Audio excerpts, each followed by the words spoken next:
Welcome students. आज हम rotational dynamics के बाद एक और चैप्टर को लेंगे, ग्रेविटेशन को। देखिए, ये ग्रेविटेशन का चैप्टर अपने आप में बहुत ही आसान और इजी चैप्टर आप उसको कह सकते हैं। वो है, इस चैप्टर से यूजुअली 2 क्वेश्चन प्रतिवर्ष आ जाते हैं, मतलब 8 नंबर आपको ये चैप्टर दे सकता है। और इसके बाद सबसे बहुत अच्छी बात है कि चैप्टर के अंदर गिनती के ही 4-5 फॉर्मूले महत्वपूर्ण हैं। 2-3 ऑक्सिलरी करके 7-8 फॉर्मूले के ऊपर आप पूरा चैप्टर कर पाएंगे। आइए इसको रिवाइज किया जाए। सबसे पहले हमको मालूम है, अगर 2 मासेस कहीं पर हैं m1 और m2, बीच में उनकी दूरी r है, तो उनके बीच में फोर्स लगती है g m1 m2 upon r square. ठीक, ये पुराना पहला फॉर्मूला है। यहां पर मैं आपको पहले डायमेंशन से बताता रहा हूं कि कैपिटल जी की डायमेंशन आपको याद कर लेनी चाहिए, क्योंकि ये बहुत जगह काम आएगी। अब हम इसको आगे चलते हैं। वैल्यू ऑफ जी हमारे पास 6.67 10 to the power -11 newton metre square पर केजी स्क्वायर होने वाली है।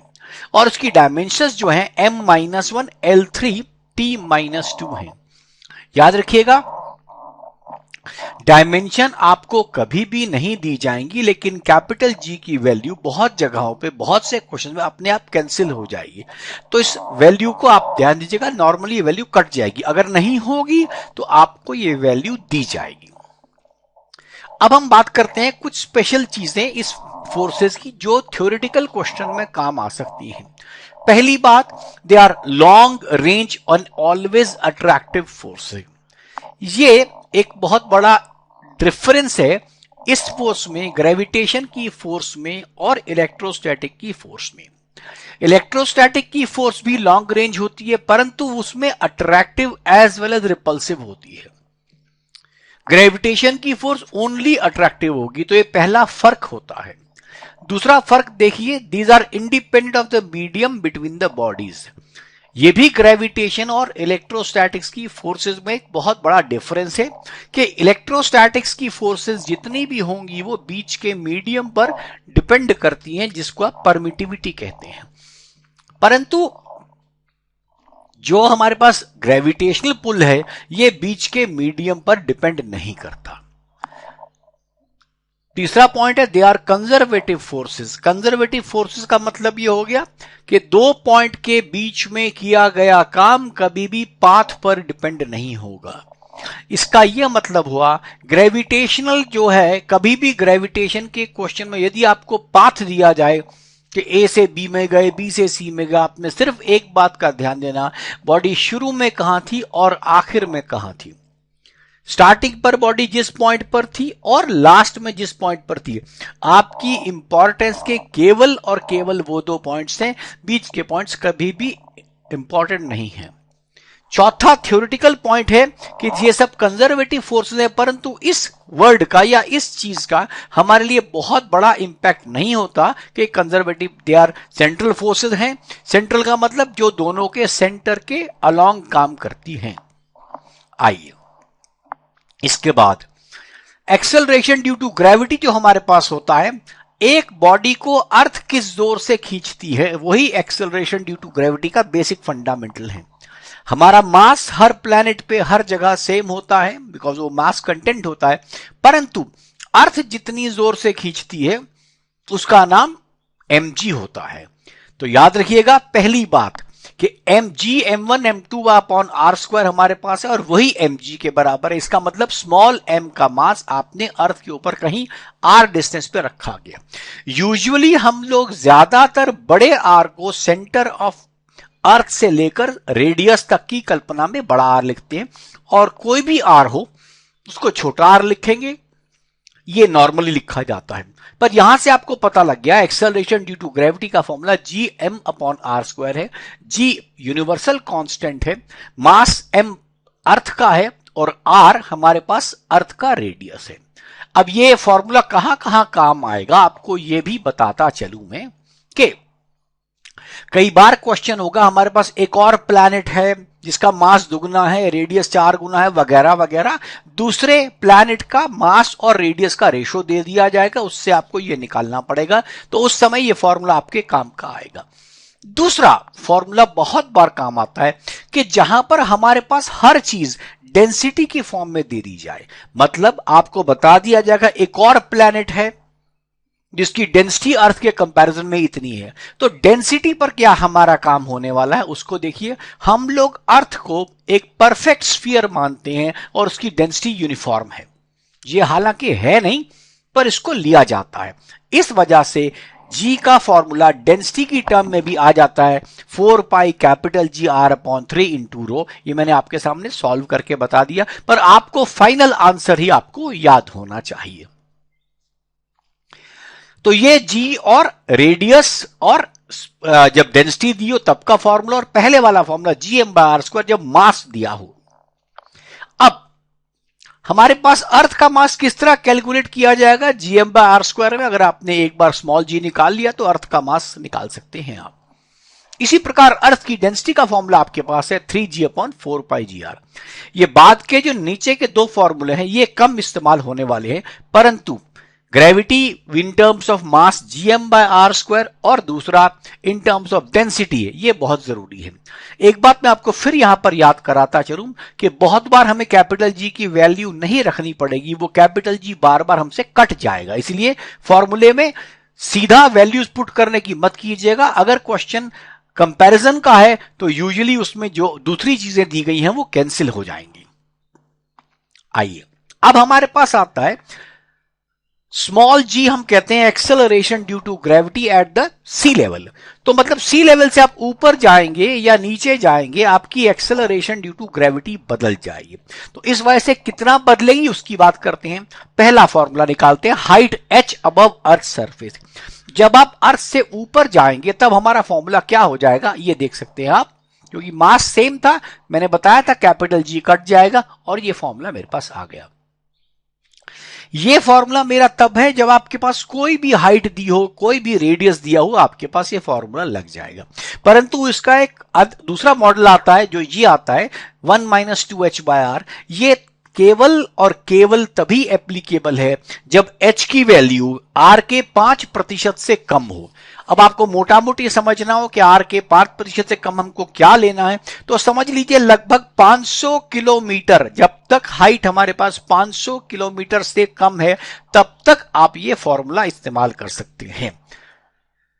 तो पहचान ये, कई बार हमारे को रेडियस देगा कि अर्थ के रेडियस के आधे के बराबर हाइट पर चले गए या अर्थ के रेडियस के r बराबर चले गए, उस केस में तो पहला फॉर्मूला इस्तेमाल होगा। लेकिन जब 200-400-500 किलोमीटर की हाइट पर जाने की बात होगी तो g dash is equal to g1 minus 2h upon r formula आप यूज कर सकते हैं।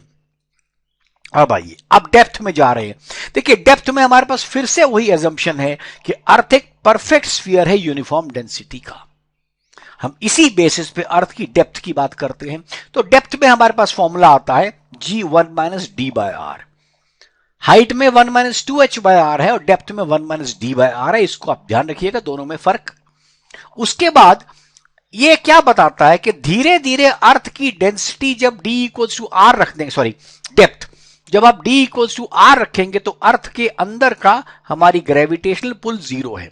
इसका मतलब अर्थ के सेंटर के ऊपर ग्रेविटेशनल पुल 0 है। जब आप सरफेस पर आएंगे तो धीरे धीरे बढ़ता जाएगा, जब हाइट पर जाएंगे तो फिर बढ़ेगा, लेकिन हाइट में 1 बाय आर स्क्वायर में बढ़ता है। तो इसका एक ग्राफ बड़ा कॉमनली इस्तेमाल होता है, वो ये है, आप देख सकते हैं कैपिटल आर तक ग्राफ, स्मॉल मतलब 0 से ओरिजिन से पढ़ते पढ़ते कैपिटल आर तक जाएगा और वहां तक जाते हुए ये ग्राफ बिल्कुल स्ट्रेट लाइन रहता है। और कैपिटल आर के बाद जब ये ग्राफ नीचे गिरता है, ये 1 बाय आर स्क्वायर की फॉर्म में गिरता है, ये कर्व की फॉर्म में गिरता है, ज्यादा स्टीपर तरीके से गिर जाता है। ये ग्राफ भी कई बार नीट में स्टैंडर्डली पूछ लिया गया है, इसलिए ग्राफ आप हमेशा माइंड में याद रखें। आगे चलें। अब हमारे पास अगला चीज आती है सैटेलाइट के ऊपर। हमारे पास सैटेलाइट दो प्रकार के हैं, एक मैनमेड, एक नेचुरल। ये तो पुराना नाम है, लेकिन इसमें एक शब्द याद रखिएगा, जियो स्टेशनरी सैटेलाइट। जियो स्टेशनरी कौन सा है? जो अर्थ के कंपैरिजन में स्टेशनरी है।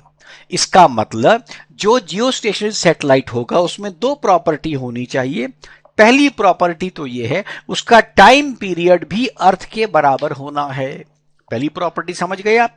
दूसरी, टाइम पीरियड अर्थ के बराबर मतलब 24 घंटे। दूसरा, उसका सेंस ऑफ रोटेशन, माने जिस तरीके से वो घूमता है वो भी हमारा सेम होना जरूरी है, सेम डायरेक्शन में घूमेगा, तभी हम इसको जियो स्टेशनरी सैटेलाइट कह पाएंगे। अब ये देखिए आपके सामने ME बना दिया, मास और रेडियस ऑफ अर्थ, उसके एक छोटे r का डिस्टेंस बना दिया टॉप के ऊपर जहां पर सैटेलाइट पड़ा और वो अर्थ के आसपास सर्कुलर फॉर्म में घूम रहा है। तो सर्कुलर फॉर्म में आपको पता है एक इसमें mv²/r सेंट्रीपिटल फोर्स हुआ करती है जो कि ग्रेविटेशनल फोर्स के बराबर हो जाएगी। अब इस फॉर्मूले में आप देखिए नीचे एक जगह लिखा गया स्मॉल r, और स्मॉल r को क्या लिखा है RE+H।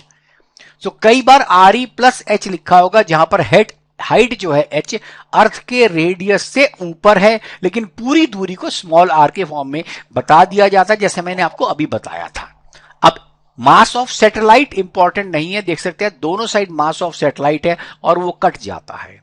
इसका मतलब ऑर्बिटल वेलोसिटी कभी भी डिपेंड नहीं करती उस सैटेलाइट के मास पर, वो डिपेंड करती है जिसके अबाउट घूम रहा है उस मास के ऊपर और डिस्टेंस के ऊपर, VO√gm/r। परंतु यहीं पर आप gmv/r+h कह सकते हैं। कई बार क्या होता है, क्वेश्चन में हमारे पास आता है कि एक ऑर्बिट अर्थ के आसपास घूम रहा है, तो उसका मतलब RE+H को लगभग RE के बराबर ले लेंगे। उस केस में मेरा फॉर्मूला gm/RE होगा। और अब आप और जानते हैं कि gm/r² वैल्यू स्मॉल g के बराबर होती है, तो इसको हम सिंप्लीफाई करके स्मॉल gRE का फॉर्मूला भी बता देते हैं। लेकिन कंडीशन याद रखिएगा, स्मॉल gRE का फॉर्मूला तभी एप्लीकेबल है जब वो लैंग्वेज में, आवाज में ये बताएगा कि अर्थ के सरफेस के आसपास की बात कर रहा है। इसको हमेशा ध्यान रखिएगा। when we will say that the height with respect to earth is very small, it's rotating near the earth surface, उस केस में ही आपके पास ये फॉर्मूला होगा।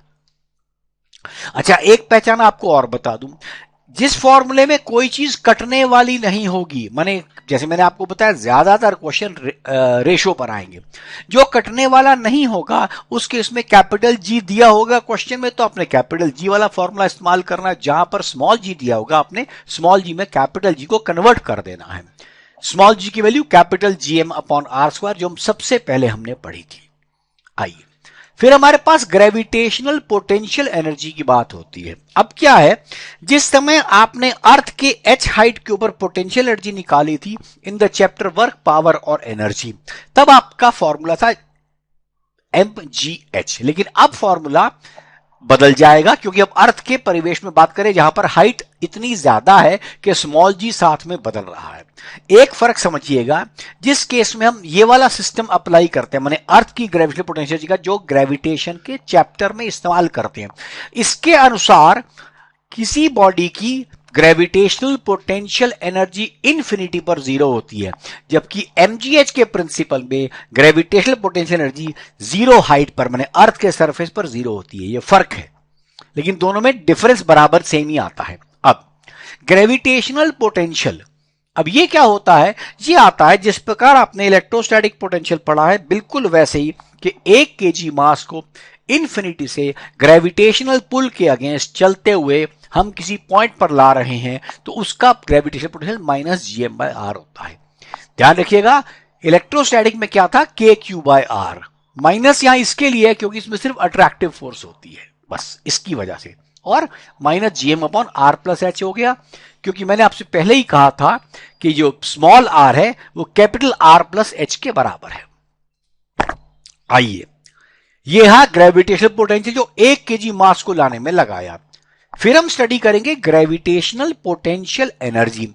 इसमें क्या है, gm1m2/r+h, माने इसमें स्मॉल m जो मास है वो लाया गया है, कैपिटल M अर्थ का मास है और कैपिटल G तो यूनिवर्सल ग्रेविटेशनल कांस्टेंट है, और इन्फिनिटी से कहां तक लाए हैं, अर्थ से h हाइट के ऊपर, इसीलिए आपने कैपिटल R+h लिखा है। अब फिर एक वर्ड आता है एस्केप वेलोसिटी। उसका प्रिंसिपल ये है, आप अर्थ के ऊपर किसी बॉडी को कितनी जोर से फेंकिए कि वो अर्थ के ग्रेविटेशनल पुल से बाहर आ जाए। तो हमने निकाला कि अगर एक बॉडी अर्थ के सरफेस पर आती है तो उसकी पोटेंशियल एनर्जी Gmm/r होती है। हमने कहा इतनी ही काइनेटिक इसको अभी दे दीजिए, इसको हाफ mve से हमने इक्वेट कर दिया। ve मींस एस्केप वेलोसिटी, तो फॉर्मूला क्या आ गया, √2gm/r। आपको याद करना चाहिए vo क्या था, √gm/r, मतलब एस्केप वेलोसिटी ऑर्बिटल वेलोसिटी के √2 टाइम्स ज्यादा है। ये मैंने दोबारा यहां लिख दिया और उससे आपको कंफर्म कर दिया, ve/vo इज √2। अब √2 क्या होता है, 1.414। इसमें 0.41 को समझिए, इट इज 41.4% और 42%। तो कई बार क्वेश्चन में कह देगा कि ऑर्बिटल वेलोसिटी को 42% बढ़ा दिया तो क्या होगा, बॉडी एस्केप कर जाएगी। अब इसी से हमारा वैल्यू निकली है के। अब पोटेंशियल एनर्जी किसी पॉइंट पर -gm/r होगा, काइनेटिक एनर्जी 1/2gm/r होगी, मैंने वैल्यू रख के निकाला, इसीलिए टोटल एनर्जी -12gmm/r होगी। ये फॉर्मूले है, इसमें देखिए क्या है, पोटेंशियल एनर्जी काइनेटिक के डबल है और नेगेटिव है, और टोटल एनर्जी काइनेटिक के नेगेटिव है। I repeat once again, potential energy kinetic के डबल है और माइनस है, और total energy minus of kinetic है। यही चीज आपकी चलेगी जिस समय आप एटॉमिक स्ट्रक्चर को पढ़ते हैं, उसमें भी इलेक्ट्रॉन की पोटेंशियल एनर्जी माइनस होगी और काइनेटिक की डबल होगी और total energy minus of kinetic होगी। ये दोनों में सेम तरीके से सॉल्व किया। मैंने आपसे कहा ग्रेविटेशन का फॉर्मूला k/r, इसमें gm/r लगभग सेम चीज है। आइए अब आखिर में हम आते हैं केपलर्स लॉ के ऊपर। केपलर्स ने एक लॉ दिया कि जिस समय कोई भी बॉडी अर्थ के अबाउट घूमेगा तो वो इलिप्टिकल सर्फ उसमें घूमेगा। S1 S2 सन के दो फोकस हैं, मतलब दो फोकस हैं, किसी एक फोकस पर सूर्य होगा। तो पहला है सन एट फोकस, दूसरा इसकी एरियल वेलोसिटी कांस्टेंट है। आपके सामने ग्रीन कलर का एक रीजन में कलर भरा हुआ है, एक में ब्लू भरा हुआ है। कहना यह चाहता है कि जो ब्लू वाले रंग का एरिया है और जो एस वाले रंग का एरिया है वो दोनों बराबर है। इसका मतलब एस वाले रीजन में लीनियर वेलोसिटी कम हो जाएगी, S1 वाले रीजन में लीनियर वेलोसिटी ज्यादा हो जाएगी। अब हम इसको कंफर्म मान के चलने वाले हैं, तो क्या कर रहे हैं, T² प्रोपोर्शनल टू r³। मैंने आपसे कहा था छोटा r लिखेंगे जब हम किसी बॉडी का डिस्टेंस की बात करें, वो r+h होता है। तो उसने कहा square of time period of any thing of any planet moving around earth is proportional to r+h whole cube. ये सैटेलाइट में भी यही चलेगा, r+h होल क्यूब। अब इसके बाद अंत में एक चीज आती है जो काइनेटिक एनर्जी पर बेस्ड है। आपको मालूम है हमारे पास एस्केप वेलोसिटी हमने अभी पढ़ा, तो एस्केप वेलोसिटी के बराबर आपने अगर एनर्जी वेलोसिटी दे दी तो बॉडी अर्थ के ग्रेविटेशनल पुल से बाहर हो जाएगी। अब सवाल यह है, हम एस्केप से ज्यादा करेंगे तो क्या होगा और कम करेंगे तो क्या होगा। लॉजिकली तो बात क्लियर है, अगर आपने एस्केप से कम भेजा तो बॉडी कहीं ना कहीं थोड़ी हाइट से वापस आ जाएगा। हम इस क्वेश्चन में v² = u² + 2gh नहीं लगाते, बिकॉज g वेरी कर रहा है, इसलिए इस केस में एनर्जी कंजर्वेशन से ही किया जाता है। तो उस केस में हमारे पास दो केस हैं, जिस केस में आपने जल्दी बॉडी वापस आ जाएगी अगर आपके पास k टाइम्स एस्केप वेलोसिटी रखा और k इज लेस देन 1, मतलब आपने एस्केप वेलोसिटी से कम पर किसी बॉडी को ऊपर फेंका तो किस जगह से वापस आ जाएगी, आप इस फॉर्मूले से निकाल सकते हैं, r+h, h हाइट से वापस आ जाएगा। इसका मतलब अर्थ के सरफेस पर उसकी पोटेंशियल -gmm/r है, उसको आपने k टाइम्स ve दिया तो बॉडी gmm/r+h पर वापस आ जाएगी, तो h उससे आप निकाल सकते हैं। परंतु यदि आप उसको एनर्जी इतनी दे दें कि आप एस्केप वेलोसिटी से ज्यादा दे दें, तो उस केस में बॉडी जमीन को क्रॉस कर जाएगी, ग्रेविटेशनल पुल को क्रॉस कर जाएगी। उसके बाद बॉडी जब ग्रेविटेशनल पुल के बाहर रह जाएगी उसके बाद भी उसमें काइनेटिक एनर्जी बच जाएगी। तो कितनी काइनेटिक एनर्जी बच जाएगी उसको आप इस तरह निकाल सकते हैं, जो बाकी एनर्जी बच गया वो उसमें हाफ mv² की फॉर्म में रह जाएगी सिर्फ। लेकिन इस केस में k should be greater than 1। तो ये था पूरा कॉन्सेप्ट ग्रेविटेशनल का, जो आपने बहुत कम समय में अभी रिवाइज कर लिया। अगली बार मैं आपको इसके क्वेश्चंस दूंगा विच आर वेरी इजी, और आप देखेंगे कि आपके पास gravitational pull is very very comfortably you can use it. इस पर न्यूमेरिकल्स आसान होते हैं जितना ये कराया है। In fact this is more than sufficient for do any type of gravitational numericals. इसको यूज करें, मित्रों को बताएं। Thank you and all the best.